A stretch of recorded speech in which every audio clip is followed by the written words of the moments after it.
के institutional equities के research head Gautam Duggar जुड़ गए हैं। मोतीलाल ओसवाल ने हाल ही में इंडिया स्ट्रैटेजी रिपोर्ट भी तैयार की है और चौथी तिमाही में कंपनियों के नतीजे कैसे रहे और आगे बाजार में चाल कैसी रहेगी, इन सब पर बात के लिए गौतम हमारे साथ हैं। Gautam ji, good afternoon. Good afternoon Manoj.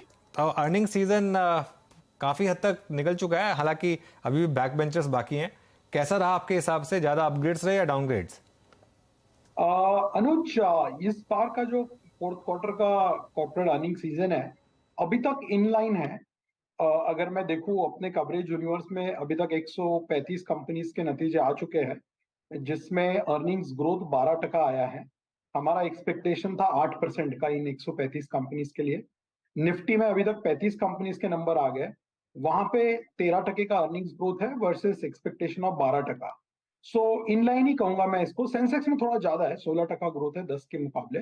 But generally कुछ दो चार कंपनीज ने बहुत बड़ा बीट दिया है, उसके वजह से भी एग्रीगेट थोड़े से डिस्प्रोपोर्शनेटली हिल गए। जैसे टाटा मोटर्स का एक बड़ा बीट था, कुछ एक ओएमसीज के बड़े बीट्स आए हैं। But in general trend wise अगर आप देखते हैं तो ये नतीजे मैं कहूंगा इनलाइन है एज यूजुअल। पिछले कई क्वार्टर के टाइम जो हमने देखा है, बैंकिंग और ऑटो अभी भी लीड कर रहे हैं नंबर्स को। विदाउट बैंकिंग अगर आप हमारे कवरेज यूनिवर्स के नंबर्स देखते हैं तो जो 12% का ग्रोथ है वो 2 हो जाता है, वो भी इनलाइन ही है। बट आपको एक ये ट्रेंड दिखा रहा है कि फाइनेंशियल्स हेवी क्वार्टर ये भी साबित हो रहा है। फोर्थ क्वार्टर FY23 इसकी आदत पड़ चुकी है पिछले 7-8 क्वार्टर से।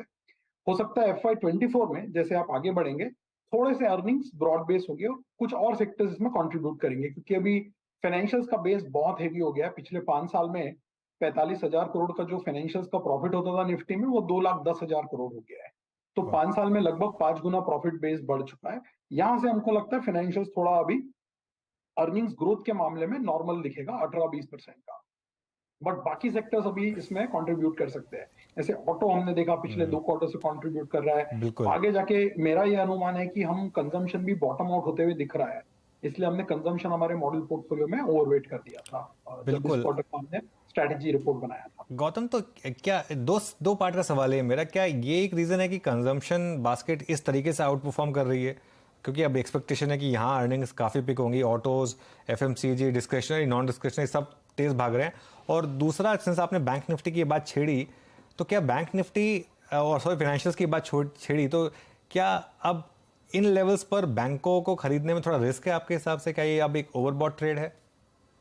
नहीं अनुज, इनफैक्ट बैंक्स ने पिछले आप भले ही आपको आज बैंक निफ्टी न्यू हाई पे दिख रहा होगा आज या कल में, बट अगर आप थोड़ा सा पिछले 2-1 साल 3-1 साल का अगर परफॉर्मेंस देखते हैं तो कुछ बहुत ज्यादा रिटर्न आपको नहीं मिला है प्रॉफिट ग्रोथ के सामने है। दूसरा, कई सारे बैंकों का डी रेटिंग हुआ है। जो बैंक 3.5-4 टाइम प्राइस पे बुक पे ट्रेड किया करते थे, आज वो 2.5 या 2.6 2.7 पे अवेलेबल है। और पीएसयू बैंक तो आज भी, एसबीआई को अगर आप छोड़ते हैं तो सब बिलो 1 टाइम प्राइस पे बुक पे है। तो वैल्यूएशंस अगर आप देखते हैं तो मुझे अभी भी बैंकिंग सेक्टर में काफी जूस दिखता है, बिकॉज इस हाई बेस पे भी आपको 17-18% ग्रोथ आते हुए दिखेगा अगला 2 साल। रही बात कंजम्पशन की, कंजम्पशन पिछले 3 साल से बहुत म्यूटेड रहा है। आप अगर वॉल्यूम ग्रोथ देखते हैं कंज्यूमर स्टेपल कंपनीज के, तो हार्डली कुछ वॉल्यूम ग्रोथ वहां पे आया है। विद इन कंज्यूमर आपने देखा होगा लीवर और आईटीसी का ग्रोथ अच्छा रहा है पिछले 2 साल, बट जो इनके बाद की कंपनियां हैं उनके नंबर काफी अच्छे नहीं रहे पिछले 2 साल से। तो एक वो बॉटमिंग आउट ट्रेंड हमको दिखता है। दूसरा, इस साल आपको 4 बड़े स्टेट में इलेक्शन बाकी है जो अगले 6 महीने में है। कर्नाटका अभी हो चुका है और फिर अगले साल आपका 2024 का लोकसभा इलेक्शन है। जनरली इलेक्शन के टाइम हमने देखा है कि स्पेंडिंग इन द इकोनॉमी बढ़ता है, जो ट्रिकल डाउन होके नीचे बॉटम ऑफ द पिरामिड के हाथ में पैसा जाता है, क्योंकि स्टेट का भी स्पेंडिंग बढ़ता है और पॉलिटिशियंस भी अपना इलेक्शन के लिए खर्चा करते हैं। तो वो पैसा फिर कुछ लैग इफेक्ट के बाद कंजम्पशन में स्पेंड होता हुआ दिखता है। तो दूसरा वो एक पॉइंट है। और तीसरा, पिछले 3-3.5 साल से अगर आप देखते हैं तो कंज्यूमर सेक्टर के स्टॉक्स, एक आईटीसी को आप बाजू में रखे तो बाकी सारे स्टॉक्स में टाइम करेक्शन हुआ है। चाहे वो फिर डाबर हो, मैरिको हो, गोदरेज कंज्यूमर हो, कोलगेट हो, इमामी हो या हिंदुस्तान लीवर ही हो, राइट। तो काफी सारी चीजें साथ में आ रही है अभी। Bottoming out of demand, commodity prices correct हुई है और स्टॉक 3-3.5 साल से टाइम करेक्ट हुआ है। तो स्टेपल्स में ये एक पॉजिटिव है। और डिस्क्रिशनरी में हमने जो देखा है, जैसे कुछ स्टॉक्स जो हमारे फेवरेट रहे हैं, टाइटन, मेट्रो, वेदांत फैशन, ट्रेंड, इन सब में हम एक चीज देख रहे हैं कि भाई रूरल कंजम्पशन में थोड़ा स्लो डाउन रहा है पिछले 1-1.5 साल में, जो ज्यादा खराब हुआ है, लेकिन अर्बन कंजम्पशन रिलेटिवली ठीक ठाक रहा है, जिसका बेनिफिट हमको इन स्टॉक्स के नंबर्स में दिखा है पिछले 1-2 साल में, और उनका परफॉर्मेंस भी स्टेपल्स के मुकाबले में थोड़ा सा बेटर रहा है। तो जैसे हम आगे बढ़ेंगे FY24 में, हमको लगता है कि कंजम्पशन एक कमबैक कर सकता है। कंजम्पशन के कमबैक में कितनी कितनी वेटेज आप होटल कंपनियों में देंगे, क्योंकि यहाँ पर इंडियन होटल एक स्टेला परफॉर्मर रहा है, नतीजे हमने देखे हैं, हर क्वार्टर में इसने अपने आप को सुपरसीड किया है। साथ ही साथ शैले होटल्स में एक अच्छा खासा कैचअप देखने को मिला था। तो यहाँ पर आपको कुछ अभी भी वैल्यूएशन वाइज अट्रैक्टिव लग रहा है, या फिर देव रन अहेड ऑफ देमसेल्व्स? नहीं, एग्जैक्टली हमें बहुत अच्छा लग रहा है अभी भी। इनफैक्ट पहली बार हमारे मॉडल पोर्टफोलियो में होटल सेक्टर का हमने 3% वेट रखा है। हमने इंडियन होटल अभी अप्रैल के बिगिनिंग में वापस मॉडल पोर्टफोलियो में डाला था, लगभग 310 के दाम पर, और रिजल्ट्स बहुत अच्छे आए इंडियन होटल्स के। अभी एनालिस्ट मीट भी हुआ था लास्ट वीक में। व्यू बहुत पॉजिटिव है होटल्स पे, क्योंकि कई सालों बाद अगर आप पिछले 15-20 साल का नंबर्स देखते हैं इंडियन होटल का ही, तो जो उन्होंने EBITDA 2008-9 में किया था उस साइकिल के पीक में, वो EBITDA उन्होंने 2019 में किया, 10 साल के बाद, राइट। और फिर पिछले 3 साल 20, 21, 22 कोविड की वजह से पूरा P&L बैलेंस शीट डिसरप्ट हो चुका था। तो 2023 में उन्होंने जो प्रॉफिट नंबर दिया है, वो पिछले पूरे डेकेड का अगर आप प्रॉफिट ऐड करते हैं तो वो ऐड नहीं होगा। इतना बढ़िया उनका 2023 रहा है। और हमें लगता है कि ये जो आगे है अगला 2 साल में होटल सेक्टर के लिए डिमांड सप्लाई डायनामिक्स जो है काफी बेहतर है। और इंडियन होटल्स का ही अगर आप बात करते हैं, जिनके EBITDA मार्जिन 17-18% पे होते थे फॉर 10 ईयर्स, उन्होंने इस साल 35% का EBITDA मार्जिन किया है, और अगले साल के लिए 30 से 33% के बीच में उन्होंने गाइडेंस दिया है, plus free cash flow, plus आपका कैपेक्स भी अभी पीक कैपेक्स पीछे चला गया है। तो हमको होटल में अभी भी काफी अच्छा ट्रेंड दिख रहा है अगले 1-2 साल के हिसाब से। इनफैक्ट हमारे मॉडल पोर्टफोलियो में इंडियन होटल्स भी है और लेमन ट्री भी है, सो ये दो हमारे प्रेफर्ड आइडियाज है। Indian hotel. अच्छा गौतम जी, आपने हाल फिलहाल में एक डिटेल रिपोर्ट निकाली थी पेटीएम की नंबर्स से पहले। काफी इंटरेस्टिंग फाइंडिंग्स वहां पर निकल कर आई थी, जिस तरह से डिजिटल पेनिट्रेशन देखने को बढ़ता हुआ दिखाई दे रहा है। फिर पेटीएम के नंबर्स में भी हमने देखा साइंस है इंप्रूवमेंट की, जो कंपनी चाहती है कि बिट्टा पॉजिटिव हो, उस राह पर निकल चुकी है। आप इस समय क्या एनालाइज कर रहे हैं पेटीएम को लेकर? हाउएवर ये अभी भी स्टॉक अपने इशू प्राइस से काफी नीचे है। क्या वो कैचअप की रैली तो कुछ और जोर पकड़ती हुई दिखाई दे सकती है, या फिर उसमें टाइम लगेगा?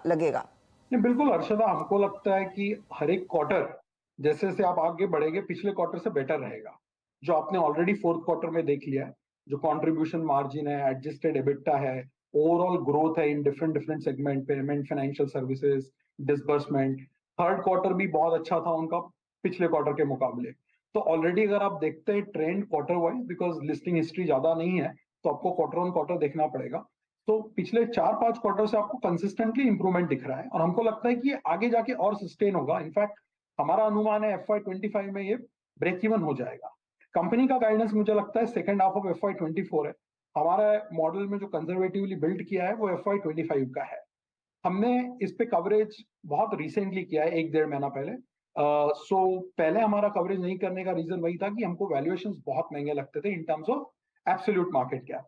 तो बोथ जोमेटो और पेटीएम हमने अभी 1 महीना पहले ही अपना इस पे कवरेज चालू किया है, और हमें लगता है कि यहाँ से कम 1 साल के हिसाब से देखते हैं तो 25 से 30% का अपसाइड हमको पेटीएम में दिख रहा है। अच्छा गौतम, जो स्टनिंग नंबर्स रहे वो थे DLF के, और उसके बाद जो रियल एस्टेट में बड़ी रैली आई और होम फाइनेंस कंपनियों में जो बड़ी रैली आई, उसको आप किस तरीके से देख रहे हैं, और यहाँ पर क्या व्यू, यहाँ पर क्या टॉपिक्स होंगी आपके?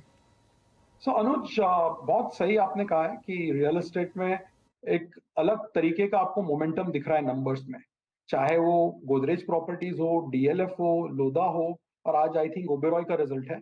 Pre sales, new development, project launches, cash collection, आप कोई भी पैरामीटर उठा के इन चारों कंपनीज के देख ले, सब जगह ग्रीन फ्लैश हो रहा है।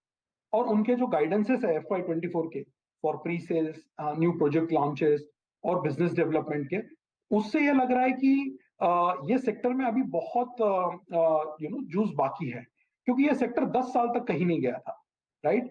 FY22 पहला ऐसा साल था जहां आपने थोड़ी तेजी रियल एस्टेट सेक्टर में देखी और 23 में वो कंटिन्यू हुई। आज जब हम बात कर रहे हैं, आरबीआई ने अपने monetary policy hike monetary tightening पे ब्रेक लगा दिया है और ग्लोबली भी हम यही सुनने को मिल रहा है कि अब यहाँ से इंटरेस्ट रेट्स हाइक बहुत ज्यादा नहीं होंगे।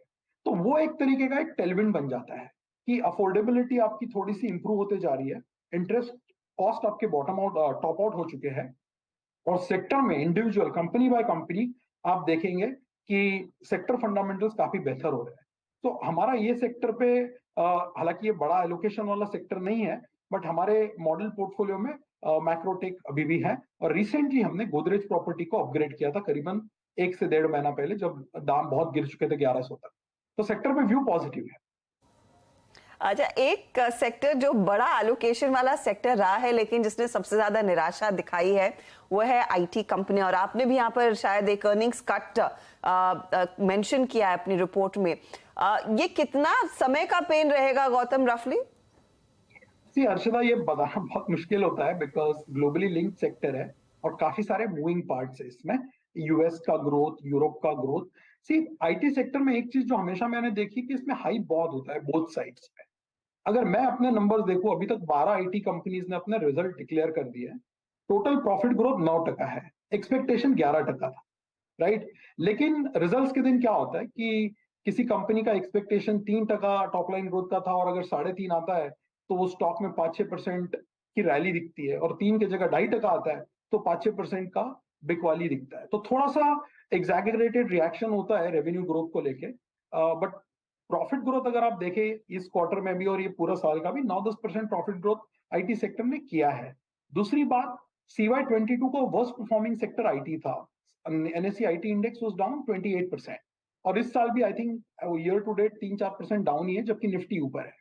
तो मुझे लगता है काफी सारा पेन आपको स्टॉक प्राइस और वैल्यूएशन में ऑलरेडी रिफ्लेक्ट कर रहा है।